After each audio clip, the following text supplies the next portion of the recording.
Well, alright, here is a nice project here. This is a wind whirligig, and the way that this is designed, one vane rotates one way, one rotates the other way. It's a pretty cool effect. Kind of looks like that when the wind's blowing it. Very little wind here in the shop. And plus I just have it mounted to an anvil. I'm going to have this mounted in a swivel base so it could also turn with the wind. I'll get some detail. These are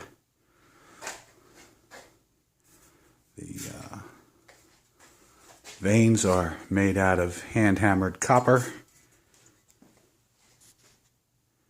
and with brass stems on an aluminum hub, and just a 3/4 inch pipe and some fittings. I used regular pipe fittings here, 3/4 inch to female adapter, and then I got a bronze or brass 3/4 inch cap plug and just drilled a hole through it to hold a 1/4 inch all thread, and put some nylon washers to go on the bearings so we have nice free spinning when the wind blows. So that's for my wife Carol. I hope she'll like it. It's going in her whimsical garden, and it's not sunny out right now, and in the sun this is going to look really good. I'm going to lacquer it rather than to keep it from patinaing out.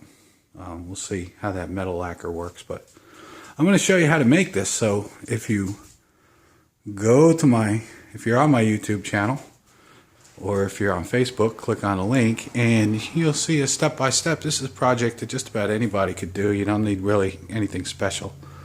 And that's it. So let's go see how it's made. Mesmerizing. I'm liking it. Okay, our next step is, once we get our leaves cut out, we're going to need not an anvil, let's say call it a form, something that we can hammer them to get the shape we want. So here I've laid out my 8-inch long by 4-inch wide leaf. This is a piece of pressure treated 6x6 that I picked up off one of the job sites out of the dumpster. No need to buy any wood like this. I mean, you could do it out of anything. I will point out, you do want the depth though. This is about 1 3/4 inches, and that's going to give you the curve that this leaf is going to require. Now this is going to be hollowed out with some gouges and my mallets, wood carving style, and then I'll sand it up smooth. But that will be my form that I'll be able to hammer the copper in. So I'm going to start chipping away on this. I just sharpened up some gouges on the grinder, and we'll check progress. Well, here you go. Little work with the gouges and then the angle grinder. And it doesn't have to be smooth like a baby's ass. It just has to have my shape and allow me to get my curve in here, higher here, and deeper in the middle. So the leaf will have a kind of a curve to it to help catch the wind. That's it. Pretty easy. For heaven's sake, if you're going to use your angle grinder, I'm outside here. If you're going to use your angle grinder with this MCQ stuff, wear a respirator, face mask or something, because there's some nasty chemicals in here. So, and there is my form. So be it. Okay, for the first part of this project, which is forming of the leaf portion of the vanes, I'm using a sheet of 27 thousandths thick. There's 22 gauge copper. You can see I've laid the sheet out into 4-inch by 8-inch rectangles. because that's about the rectangular shape of the leaf, and the leaves will then be hammered out into the form that I made out of this CCA 6x6.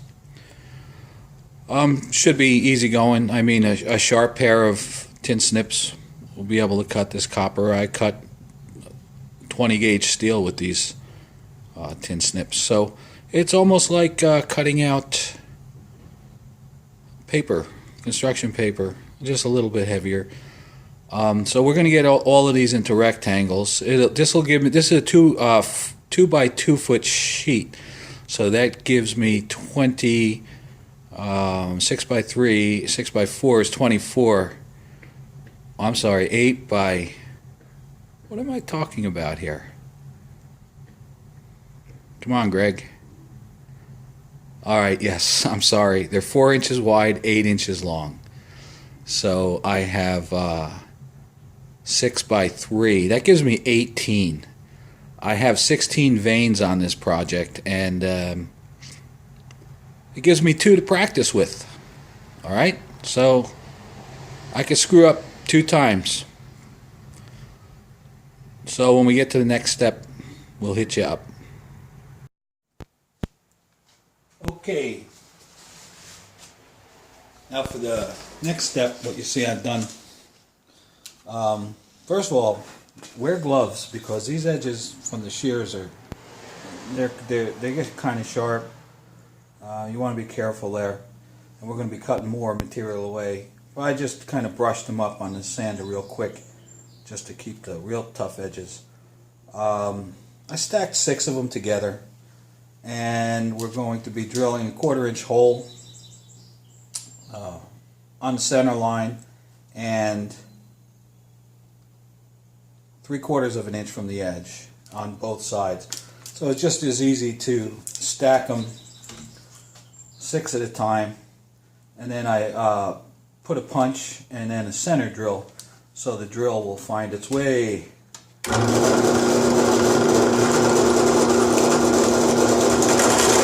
Not necessarily looking for super accuracy, but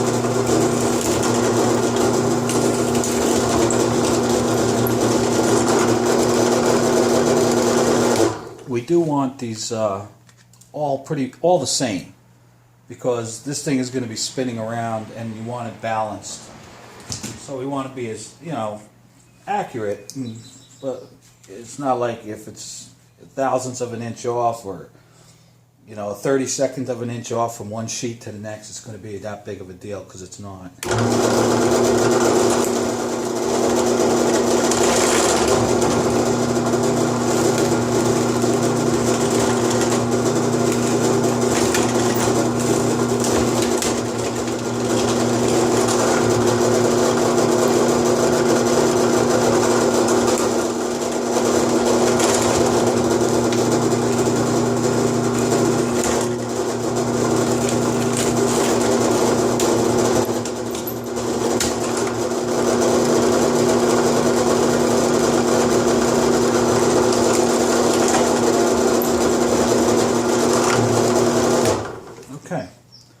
So now they're drilled,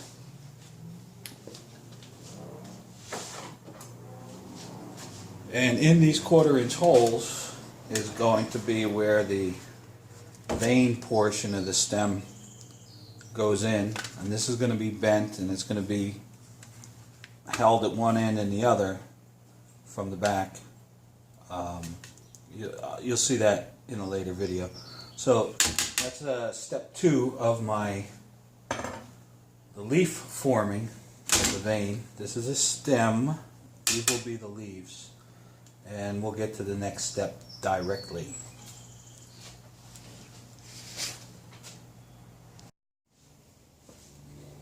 Now for this step here, I just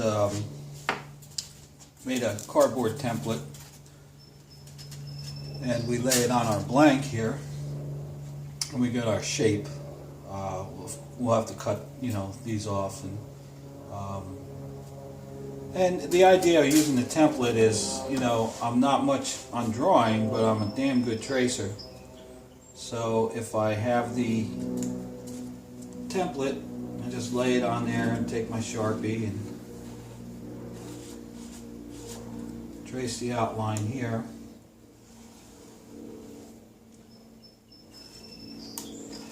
And the idea here is not to get everyone the exact same. That's not what we're looking for, but we are looking for uniformity and some balance for the actual physical balance that we're going to need when this thing is turning. So this is just another step here. We'll go through all of our blanks, plates, whatever you want to call them. Alright, and then it's just a matter of taking your tin snips, and again, this whole project is almost like a, when you were a kid you used to make stuff out of construction paper, right? This isn't really much different.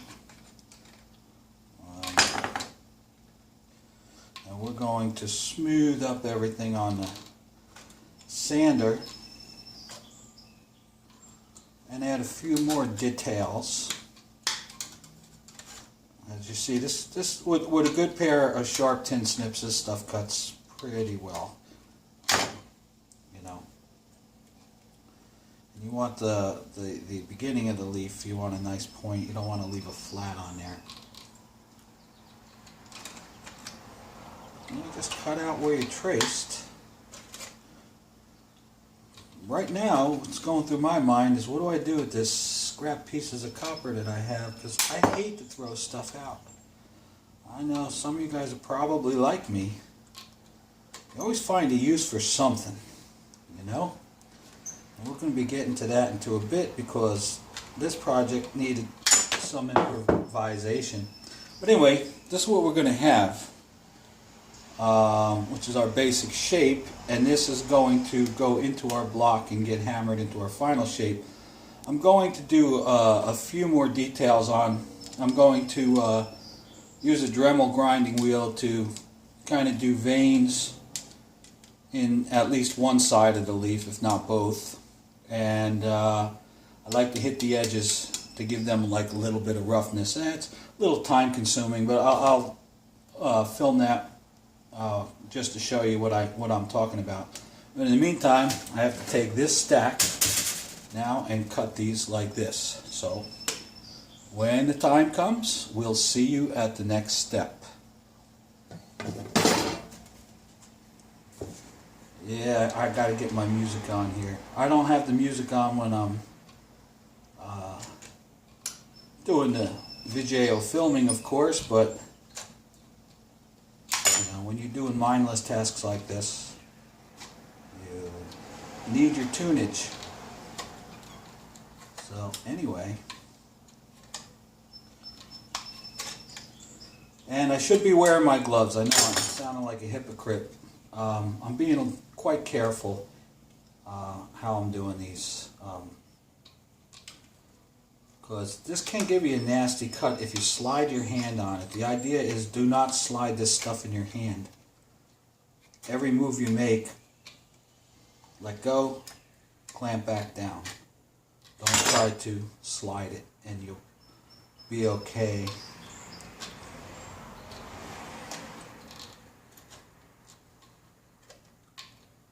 Alright. And we will see you at the next step.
we're doing now is I'm using this Dremel to take my basic leaf shape here and putting a little leaf pattern on it.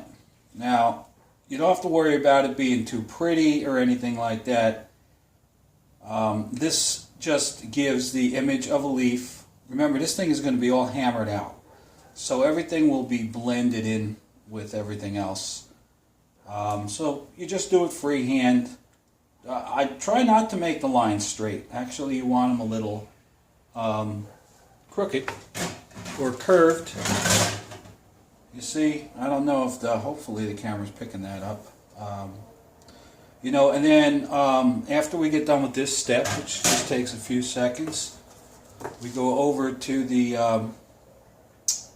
angle grinder with the cutoff wheel on it, and I got held in a vise, and we're putting these serrations, if for lack of a better word, on them. Kind of looks like a saw blade right now, right? And then the wire wheel, and then we're ready for our hammering. And that'll pretty much finish this part of the vein up. So I'm going to do the rest of these, and then I'm going to serrate all the edges and wire wheel them, and we'll get back to you when we're ready to do some forming.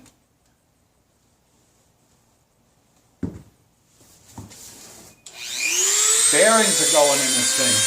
Hopefully I can get through this project. Okay. I've got my form here. And this is just a rough guide. These are going to be bent in a proper radius. I have to figure out what that radius is going to be. And they're going to be in the curve with the leaf here. And attached to a hub.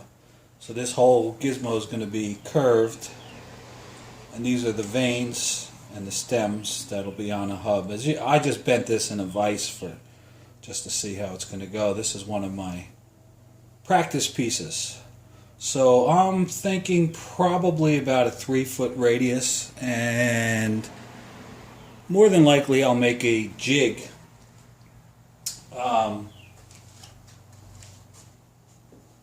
Out of a piece of 2x10, so I could bend that smooth and proper rather than just half-ass like that. But this here is rather simple. I've showed you the early stages when I hollowed this out, and we just put our leaf now on. So now, speaking of this, I got 2 wire wheels later. Let me just talk about this for a second. You know, I like to put these little serrations in here, and I put them in with the cutoff wheel. I figured I'd just take the wire wheel to it and, you know, take the burr off. But if you know anything about copper, it's very malleable. Being that it's malleable, I mean, this thing will stretch in this form and conform to where I'm hitting it with the hammer. But being so malleable has a drawback. It's that when you do get something like a burr, it just flops from one side to the other side, back and forth and back and forth. There's nothing really to fracture it because it is so malleable. Honestly, I would recommend using a very coarse abrasive wheel like a Vertex on a shaft, motor shaft, like a buffer type of motor. I don't have that. I just had a wire wheel, and I went through 2 wire wheels to just going back and forth till that burr finally fractured and came out. Yeah, it was a pain in the ass. But anyway, so we're just taking our flat piece here, and it's really not rocket science. I have a slightly round face hammer, and the idea is to fill this void with copper and not hit your fingers. Now this copper stretches as well as takes shape very well.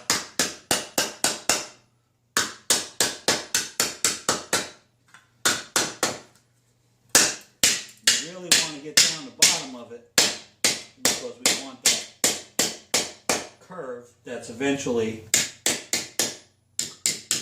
going to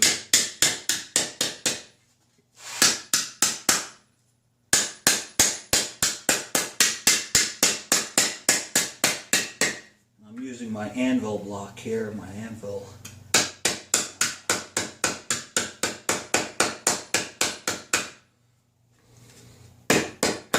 Now, men have been hammering copper like this for centuries. And God knows how many thumbs are hit. I try to be really careful.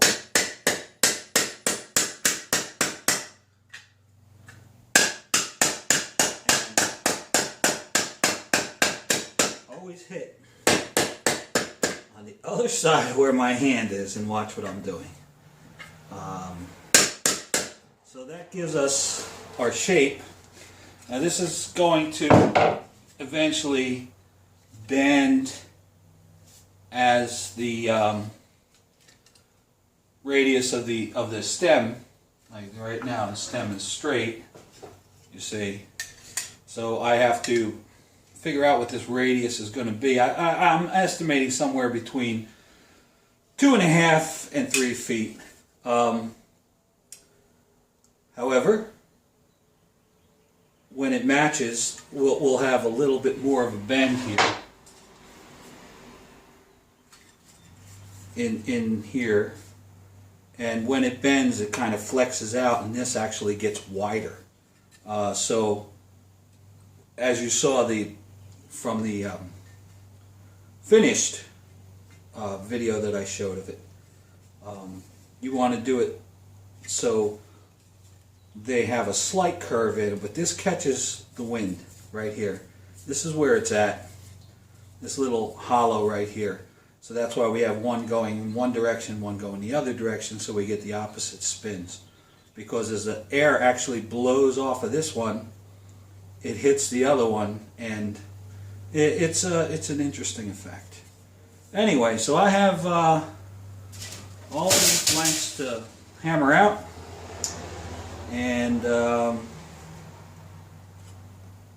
when we do that, I guess the next step I'll show you is after I fabricate a jig to properly bend my brass stems. And like I said, as I'm doing this, I'll be thinking about that part and watching my thumb very carefully and my fingers, because you don't want to hit them. But this is pretty cool because it just goes where you want it. So making this without what I did with the 6x6 would have been pretty difficult. As you can see, that's not a problem right there. So I'm going to continue on, and when I get these stems bent, we'll get back to this, on to the next step.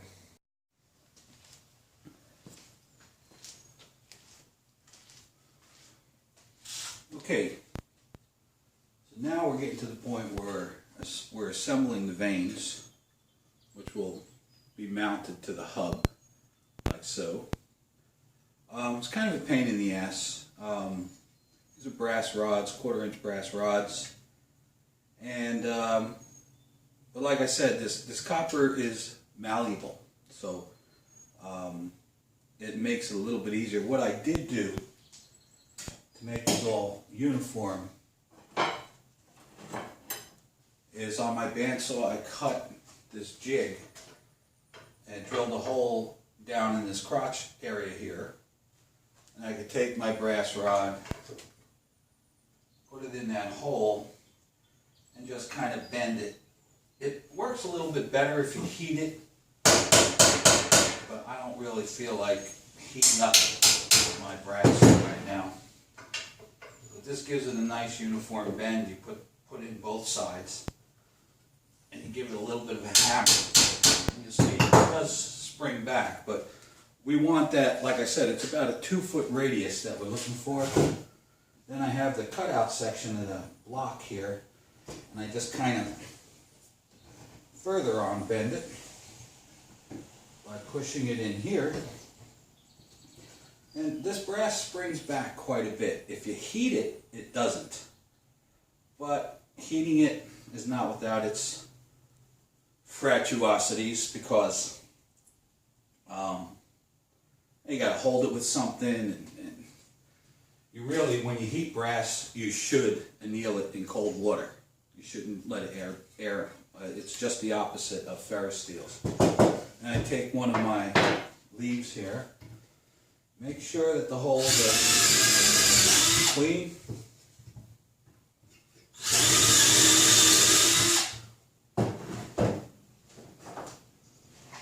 You insert said brass rod, and this you could bend almost 90 degrees to get your other end in. I said it's a bit of a pain in the ass, but once you get it, okay, and you turn this, and then I put it back in here. Like I said, pain in the ass, but when you push this, it pushes it back out again. Move it up. The idea is to get the radius of the stem matching the radius of the inside of the leaf. And how we get the final persuade composition for that is our persuade, which we put back into our forming block and our hammer and make a little noise. Can't make nothing without noise.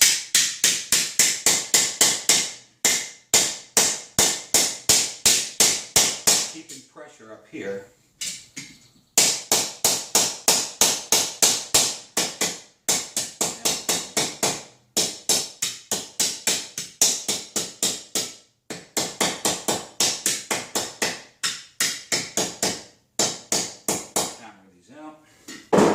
That's held on there pretty good. We're going to solder these joints.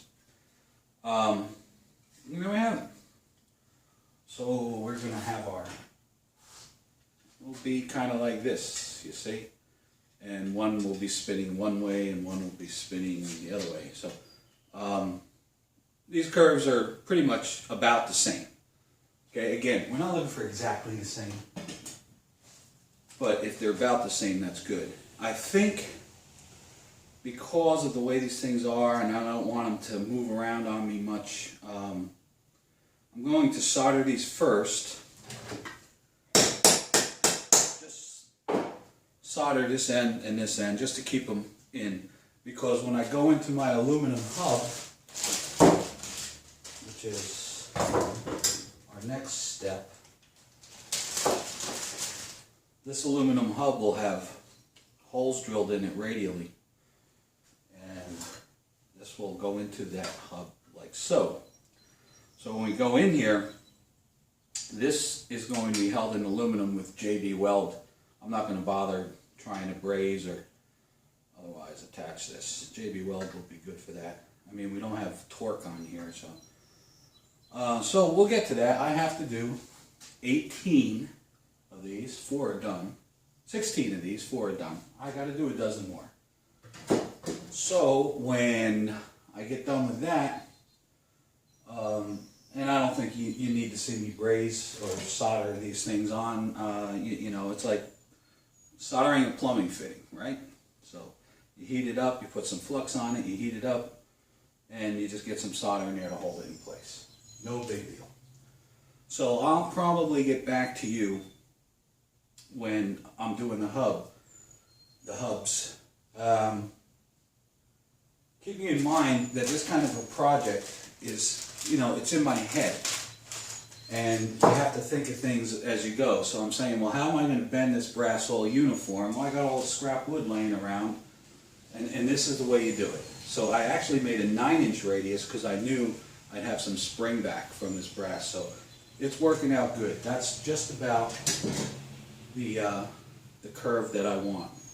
You don't want them straight, but I didn't want them like real bent over either. So and it's matching what's in here. So far, so good. And we'll see you at the next step. Alright, we're back again. And I've just done my first hub here. As I said, this is a project of improvisation. So we have to drill 8 equally spaced holes for our vanes, excuse me, to mount into, thusly, right?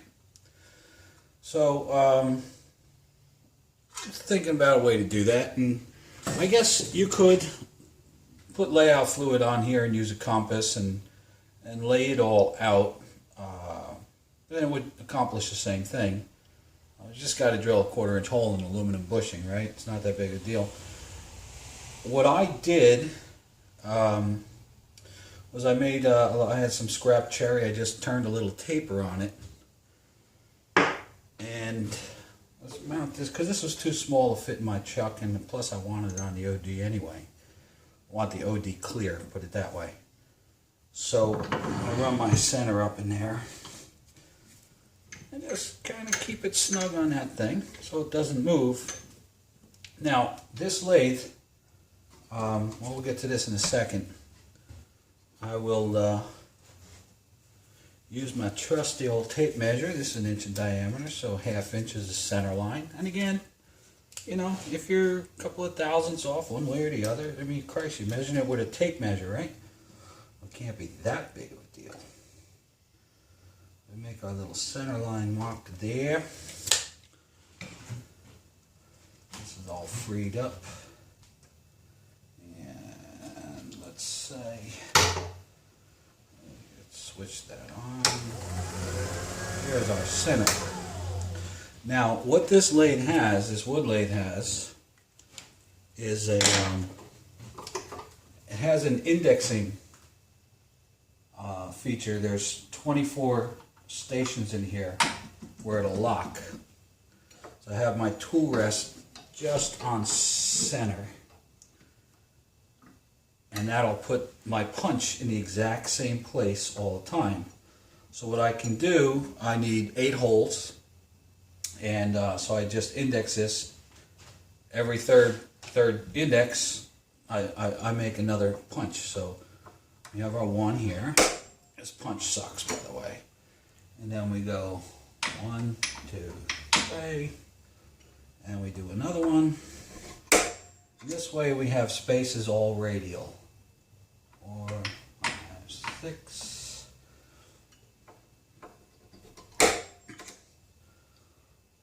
7, 8, 9. Now, if you don't have a machine that like this, or a turntable or something,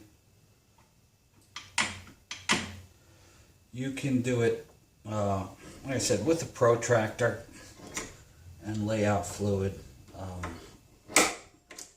You accomplish the same thing. You just want equally spaced holes, that's all. And this is the way that I figured out it could be done. Like I said, this punch sucks, but there's a mark there. 18. Make sure that's on the line. Get my little hole in there. And then I'll also take the time to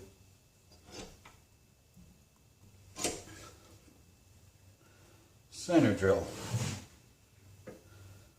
So what I like to do is I like to make a mark. I always double check what I do, especially when I'm making a video, because I don't know if I'm, so there's one.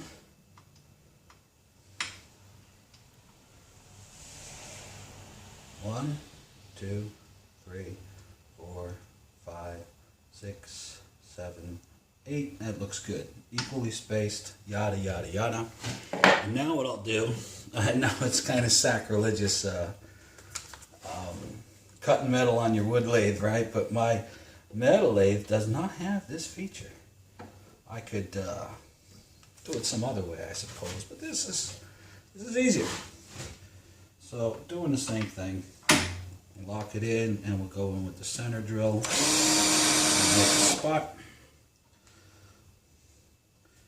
And make a spot. Now this is a blunt nose center, so I don't have to worry about drilling through it and into the center like I had my other center on there, and I was stopping myself. I said, oh, if I do that, I'm going to drill into my center when I drill it. I was going to drill this on the drill press. I was going to make a little V-block and do it on the drill press because I can't really hold the drill straight or whatever. But you know what? Like I said, it's not that precise. It's not like I'm making something that is taking a lot of load or anything like that. We're just doing holes. And the spacing is the most important thing for this. So I get it to like a comfortable angle, like about like that. And I'll come in, try to line my drill up straight. Now, if you're going to do something like this,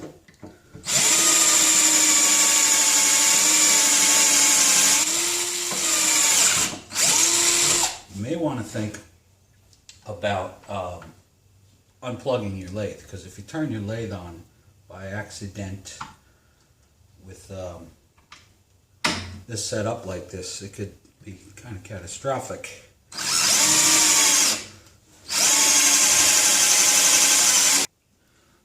3 more to do.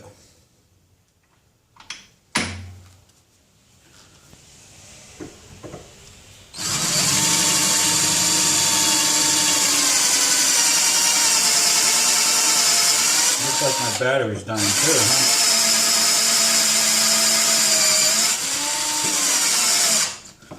I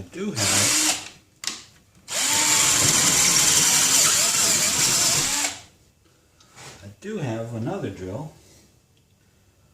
I hate these battery drills. Good ones, bad ones, I just don't like them. One more, come on. It's like the Seinfeld episode with Kramer on driving the car on empty. We can do it. I think we can do it. Maybe. Light touch.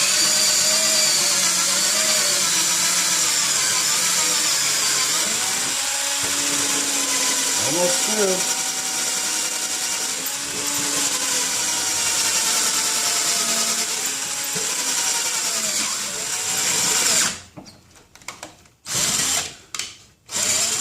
Look at that. We done it, man. We done it. Sorry about that. And I have metal chips on my wood lathe. Something my shop teacher used to always scream about. Metal lathe is over there.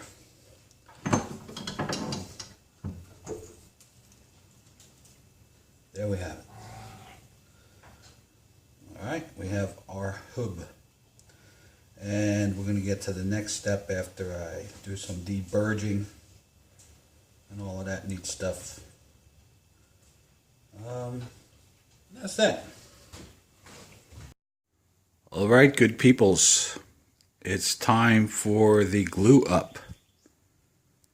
And I thought I was going to put it on an arbor, but nah, it's better off on a block this way. So I did try doing some soldering and or brazing to the aluminum bushing, but it doesn't chooch into the aluminum. So I've had problems with copper or bronze or brass to aluminum before. If anybody has any ideas, hey, let me know. One of the things that I think is important to know here is you could see these tips just protrude a little bit into the ID. All right, and the reason for that is I want to